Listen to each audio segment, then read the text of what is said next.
Pemirsa, buka mata, buka hati. Setelah kita mengetahui keutamaan sakit dalam Islam, pada bahasan selanjutnya, bagaimana sebenarnya pertolongan akan dilimpahkan Allah Subhanahu wa Ta'ala pada mereka yang sedang mengalami sakit?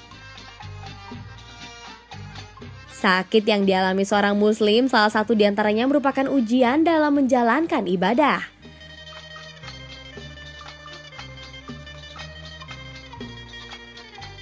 Bukti sakit sebagai ujian adalah karena Allah Subhanahu wa Ta'ala akan mengutus 4 malaikat pada setiap hambanya yang sedang menderita sakit. Seperti sabda Rasulullah SAW yang diriwayatkan Abu Imamah di Bahali. Apabila seorang hamba yang beriman menderita sakit, maka Allah memerintahkan kepada para malaikat agar menulis perbuatannya yang terbaik yang dikerjakan hamba mukmin itu pada saat sehat dan pada saat waktu senangnya. Keempat, malaikat yang ditugaskan Allah Subhanahu wa Ta'ala mendatangi mukmin yang sakit ditugaskan untuk mengambil kekuatan sehingga menjadi lemah. Malaikat kedua bertugas mengambil rasa lezat makanan dari mulutnya. Malaikat ketiga akan menjalankan tugas mengambil cahaya terang dari wajahnya sehingga berubah menjadi pucat pasi. Dan malaikat keempat akan mengambil semua dosanya, maka berubahlah mukmin yang sakit menjadi suci dari dosanya. Bukti kecintaan Allah Subhanahu wa Ta'ala terhadap hambanya yang sakit dibuktikan lagi saat akan menyembuhkannya. Allah Subhanahu wa Ta'ala memerintahkan kepada malaikat 1, 2, dan 3 untuk mengembalikan apa yang diambilnya saat mukmin tersebut sakit. Yaitu mengembalikan kekuatannya, rasa lezat di mulutnya ketika makan, cahaya di wajahnya agar tidak lagi terlihat pucat. Sementara malaikat keempat yang mengambil dosa-dosa mukmin yang sakit tidak mendapat perintah. Allah Subhanahu wa Ta'ala tidak akan mengembalikan dosa tersebut sehingga hamba yang baru saja sembuh dari sakit akan kembali suci seperti tidak berdosa.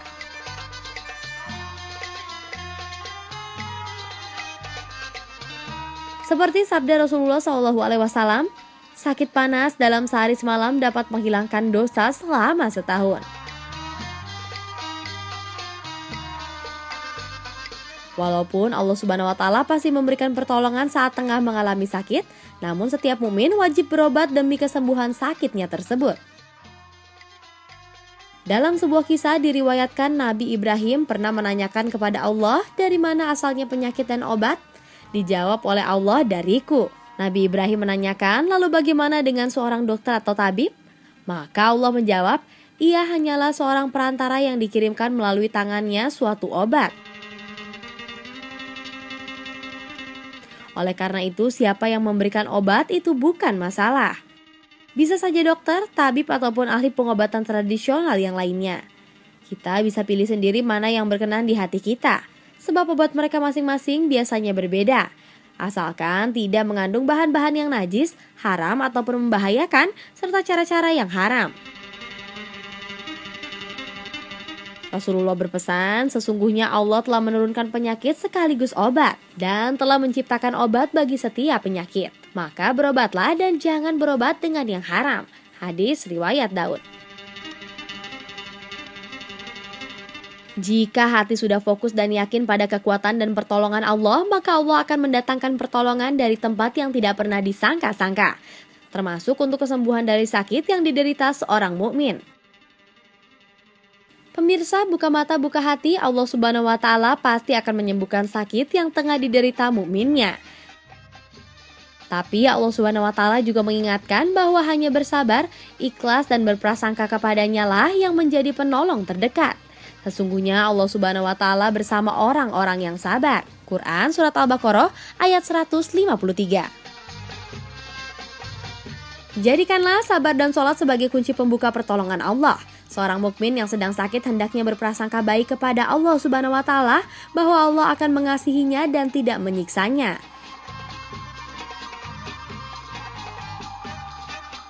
Rasulullah SAW bersabda, jangan sekali-sekali salah seorang di antara kalian mati kecuali dalam keadaan berbaik sangka kepada Allah. Hadis riwayat Muslim. Seorang mukmin yang sedang sakit juga hendaknya tidak mengharapkan kematian saat menghadapi penyakit yang terasa sulit sembuh.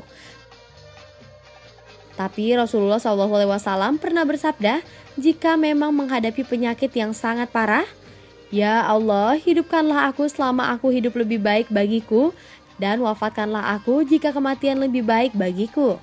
Jadikanlah kehidupan sebagai penambah segala kebaikan bagiku dan kematian sebagai istirahatku dari segala keburukan. Hadis Anas bin Malik, hadis riwayat Al-Bukhari dan Muslim. Begitupun dengan ikhlas saat menerima sakit merupakan ujian yang diberikan Allah Subhanahu wa Ta'ala. Beristighfar kepada Allah dan jangan mengutuk penyakit yang sedang diderita menjadi pembuktian keikhlasan kita. Pemirsa, itulah pertolongan yang akan diberikan Allah Subhanahu wa Ta'ala kepada hambanya yang tengah sakit. Dan mudah-mudahan kita dijadikan orang yang sabar dalam menghadapi semua ujian, termasuk saat kita diuji dengan sakit. Tak terasa sudah hampir 30 menit buka mata buka hati menemani pemirsa, di mana tadi kita sudah membahas tentang sakit dalam Islam, manfaat sholat bagi kesehatan, serta pertolongan Allah dan malaikat utusannya. Semoga apa yang tadi sudah kita saksikan bisa membuka mata dan hati kaum muslimin semua bahwa Islam itu indah, Islam itu karomah, dan Islam itu rahmatan lil alamin meski banyak perbedaan di dalamnya. Akhir kata, wassalamualaikum warahmatullahi wabarakatuh.